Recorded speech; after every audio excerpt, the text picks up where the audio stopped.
الله الرحمن الرحيم.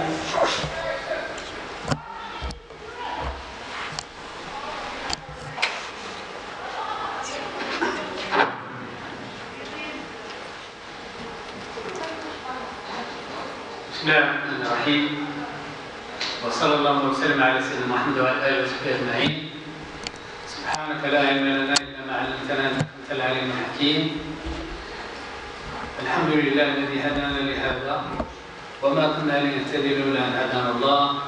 لقد جاءت رسل ربنا بالحق، ان اصدق الحديث كتاب الله تعالى، وخير الهدي هدي سيدنا محمد صلى الله عليه وسلم، وشر الامور محدثاتها، وكل محدثه بدعه، وكل بدعه ضلاله، وكل ضلاله في النار.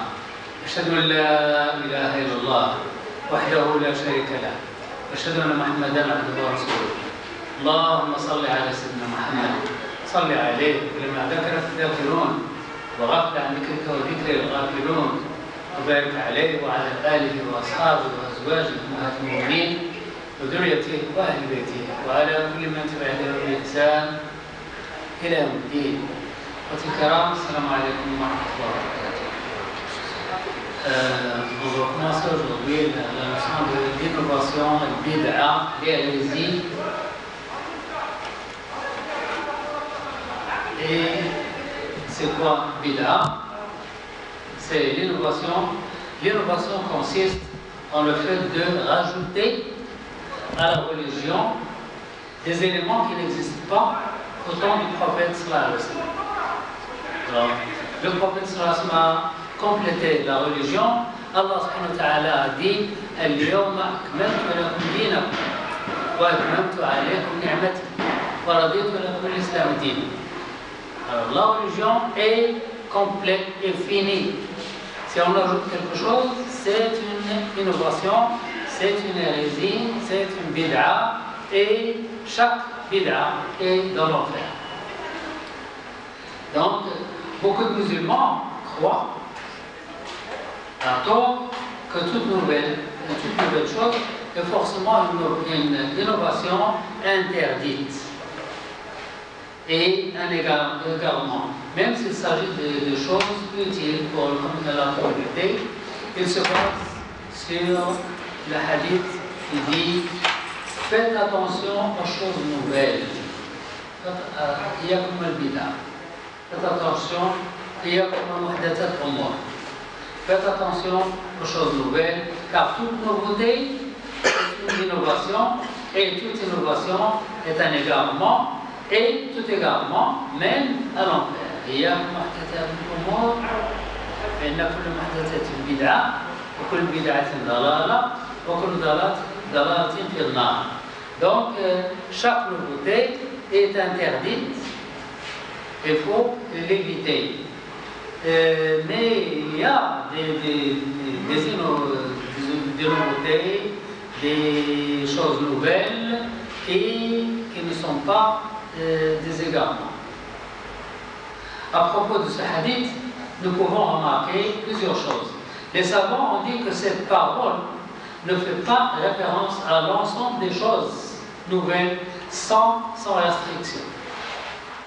L'expression toute innovation n'est pas à prendre dans un sens absolu. Il existe plusieurs exemples. Il existe plusieurs exemples dans le Coran et dans le Sunna où dans les commandements, les recommandations ou les interdictions doivent être complétées par d'autres textes qui réduisent leur portée et expliquent la façon dont elles doivent être comprises. Il y a des choses nouvelles qui ne sont pas interdites. On va voir des exemples. Par exemple, dans le Surat Najm, Allah subhanahu wa ta'ala dit l'homme ne possédera que s'il aura acquis par ses efforts.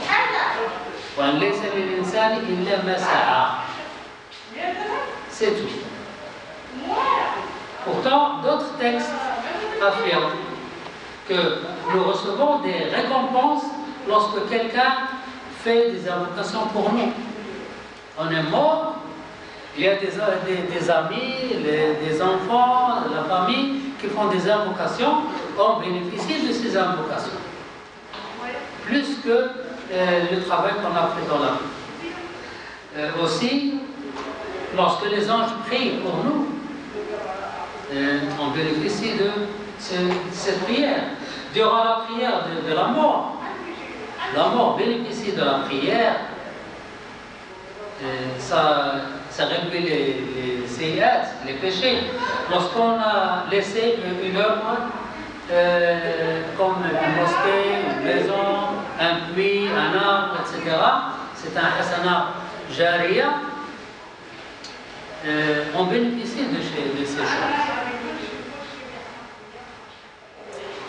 De la même manière, dans le Surat Al-Anbiya,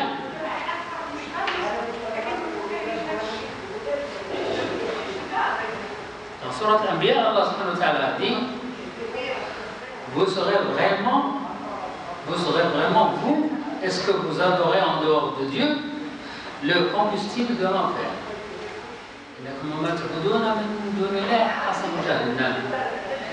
Vous, est-ce que vous adorez, vous, et parlons mécréants, vous les mécréants, ou les associateurs, et ce que vous adorez, les statues, etc., vous serez le combustible de l'enfer, vous serez tous dans l'enfer.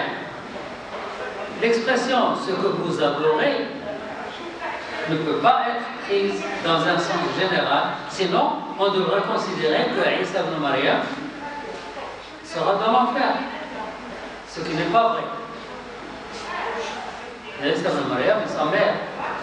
Et les anges que les gens adorent, des gens qui adorent les anges, il y a des gens qui adorent le soleil, les lunes, les étoiles, etc. Le soleil, la lune, les étoiles ne seront pas à l'enfer. Donc, il y a des restrictions. Aussi dans le hadith qui dit, celui qui prie avant le lever du soleil et avant son coucher n'entrera pas à l'enfer. Ça veut dire quoi? Ça ne veut dire pas que vous devez prier avant le lever du soleil et juste avant le coucher et laisser les autres prières. Non.